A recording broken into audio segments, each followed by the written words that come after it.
Hey everybody, Scott Card here, and welcome back to my lab. Today I have for you another quick tip on Proteus. Today's question came to me from a student who asked, how can I import or create some 3D geometry for my Proteus file?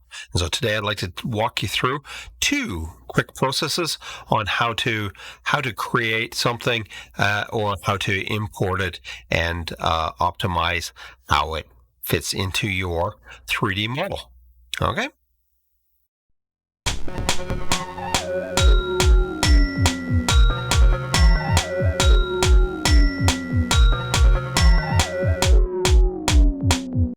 Okay, so the first way that I'm going to show you to bring in the CAD from an external source is to actually create it ourselves. So here we are in AutoCAD, and we're going to export our CAD. So real quick, just export.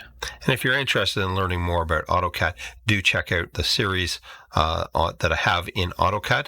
Okay, so it's up above. And so we're going to make sure that we are in IGES, so IGS format. And we're going to take this, and it's very important that we put this in the right directory. And so for me, it's going to be on, you're going to find it in your C drive. You're going to find it under program data. We're going to go to Lab Center. Okay, and everybody's is going to be the same. This shouldn't be any real issue with security for me.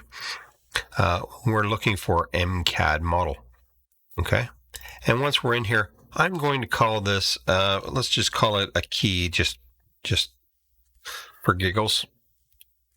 Key, perfect, and I'll say save, and now it's asking me to pick the object, so I'll pick this guy, press enter, and it will happen in the background.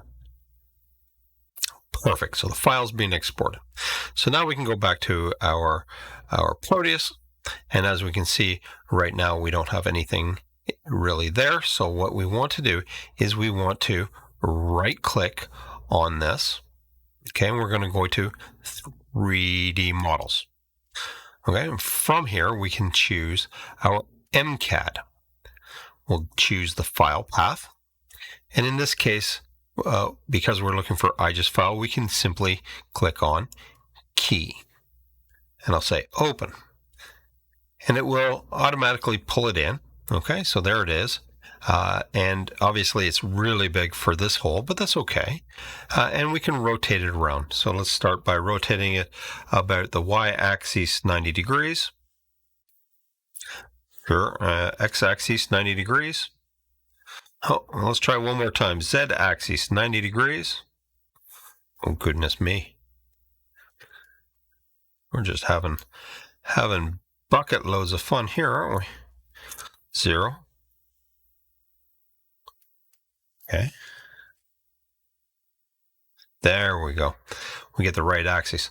Okay, and because we want it to be stuffed into the hole a little bit, let's bring it down by, say, 2 millimeters. Okay, and if that's the way we like it, then we can simply say, okay. And this way, the CAD file that we've just created and imported, we're able to see now in our 3D model. And if it's not right, we can go back and change the parameters. Now, perhaps we don't want to bring in an actual CAD file. Perhaps we want to just go about and code it. Okay, so for example, if we take a look at this little SMT resistor and we go to 3D models, you'll notice that under the geometric description, there is a bunch of information.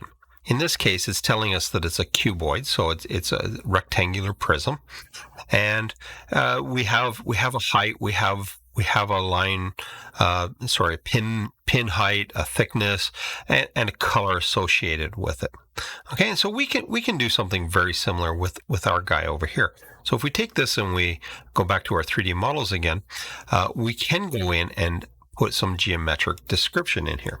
And so, for example, instead of a cuboid or an axial cylinder, we can use the extrude. So type equals extrude. extruded. And we want to set, let's set the color. Remember, this is British spelling or Canadian spelling. And when we do the color, it wants to be in brackets. So let's do 10, 10, 100. Sure, why not blue?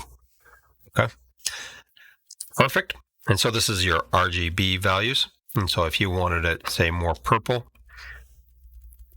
we could bring this up, say, to 50. Okay, so this is 50%, well, not 50%, 50 and 100 blue. There we go. So we can play around with the colors how you wish. We can also do things like set the max height. Perhaps we want to set it to 5 millimeters. Okay, here we go. And we can also do the min height. Let's set that to 1 millimeter. Okay, so there we can see it's a little bit taller, a little bit shorter, and we can play around with it. The other thing that we can do, and it's not really a problem here, but we can actually set the pin height. We can set the pin height to something that sticks up into the part, at least, right? Millimeters.